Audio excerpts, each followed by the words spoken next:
Selanjutnya pernyataan Trump selalu berubah, tiba-tiba saja mengatakan ini soal nuklir, tiba-tiba saja akan memaksa Selat Hormuz dibuka, lalu Libanon. Nah, Libanon ini yang terjadi adalah Israel ingin memperluas wilayahnya ke Libanon, dan yang berjuang melawan Libanon di sana memang sayangnya itu bukan militernya Libanon ya, tetapi adalah milisi, yaitu Hizbullah. Nah, Hizbullah ini memang selama ini bekerja sama dengan Iran dan secara ideologis juga memiliki persamaan spirit untuk berjuang melawan hegemoni Amerika Serikat dan Israel, sehingga buat Iran ini juga menjadi garis merah. Padahal sebenarnya buat Libanon juga tidak ada kepentingan. Seandainya Libanon damai, buat Amerika juga itu menguntungkan buat Amerika. Tapi ini masalahnya adalah Israel. Israel yang tidak bisa diatur oleh Amerika Serikat. Sehingga seperti juga dikatakan oleh orang Amerika Serikat sendiri ya, tokoh-tokohnya antara lain Joe Ken yang juga keluar dari administrasi Trump sebagai protes. Dia mengatakan bahwa ini upaya gencatan senjata ini sebenarnya baik, tapi kemungkinan besar akan dijegal oleh Israel.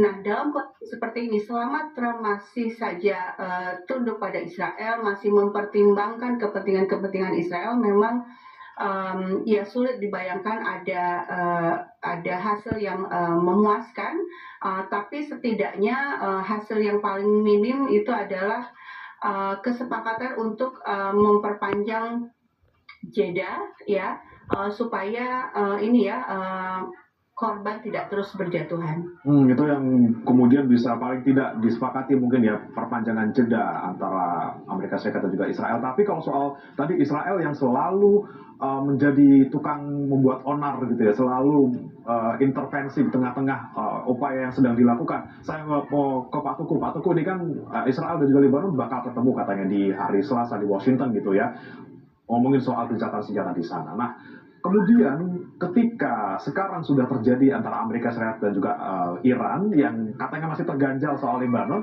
seharusnya ini perundingan yang di Washington antara Israel dan juga Lebanon seharusnya lebih dulu dong Pak, untuk bisa membuat perundingan di Amerika Serikat dan juga Iran ini lebih lancar gitu.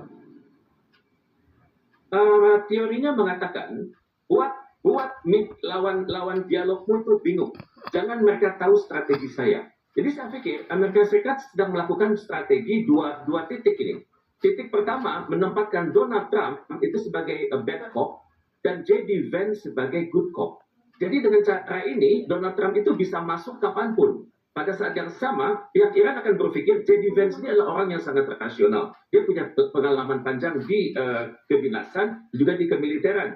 Jadi untuk itu, ya saya berpikir ini adalah strategi Amerika Serikat melakukan perang melakukan negosiasi di dua front, dan saya yakin Iran tidak akan terjebak. Karena dalam benak Iran, Amerika Serikat dan Israel itu tidak bisa dipercaya.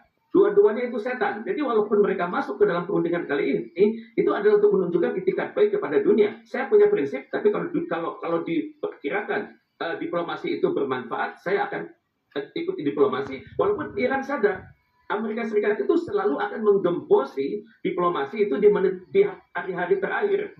Karena itu di Iran ada pemikiran, kalau berdialog sama Amerika Serikat dan Israel, itu mereka itu biasanya bohong.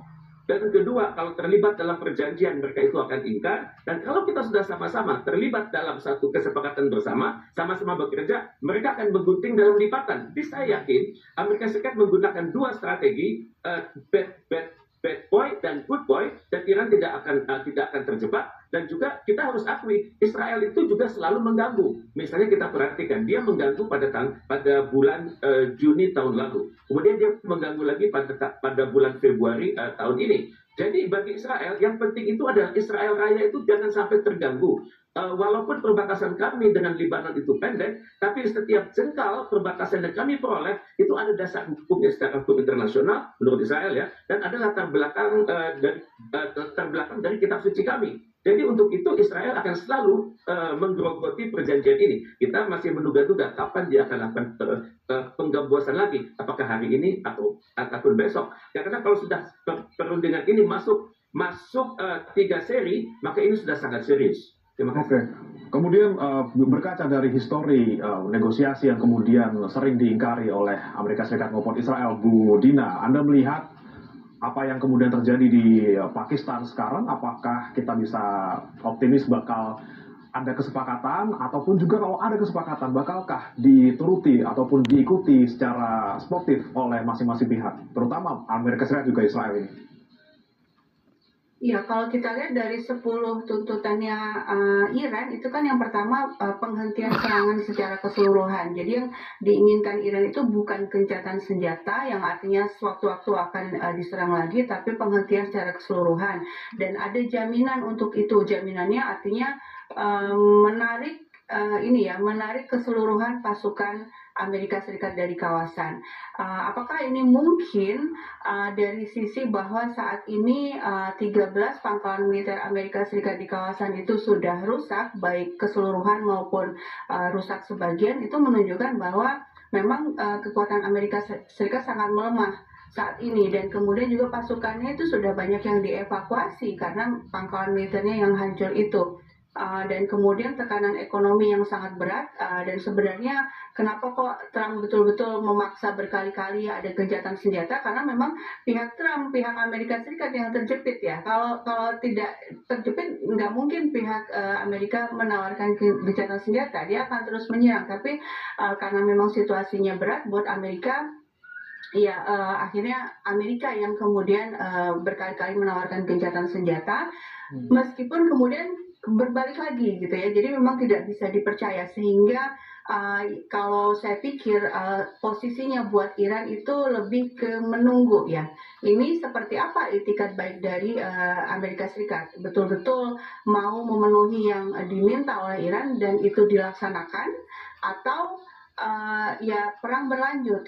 Karena itulah sejak awal kan pernyataan dari Iran adalah tangan kami tetap dipelatuk. Artinya mereka siaga terus ya. Kalau sewaktu-waktu diserang lagi ya mereka sudah siap untuk kembali menyerang. Tapi juga Amerika Serikat juga punya pertimbangan besar juga terkait masalah ekonomi ini, karena meskipun Trump sesumbar mengatakan kita kan nggak butuh Selat Hormuz lah, tapi kan sekutu-sekutunya sangat butuh Selat Hormuz, dan Trump nggak bisa mengatakan tidak membutuhkan sekutunya, sangat butuh, karena misalnya Uni Emirat Arab itu dan negara-negara Teluk yang lain itu menginvestasikan uang dolar hasil penjualan minyaknya itu dalam jumlah yang sangat besar ke Amerika Serikat, sehingga kalau mereka ada kesulitan ekonomi, Amerika Serikat juga akan kena. Artinya memang ini bolanya sebenarnya ada di Amerika Serikat, apakah mau bersikap baik, mau menunjukkan bahwa Amerika ini memang betul-betul negara yang bisa dipercaya dan dalam perundingan, atau kembali merusak citra dirinya sendiri. Dan Iran saya pikir selalu siaga ya untuk terus mempertahankan kedaulatannya.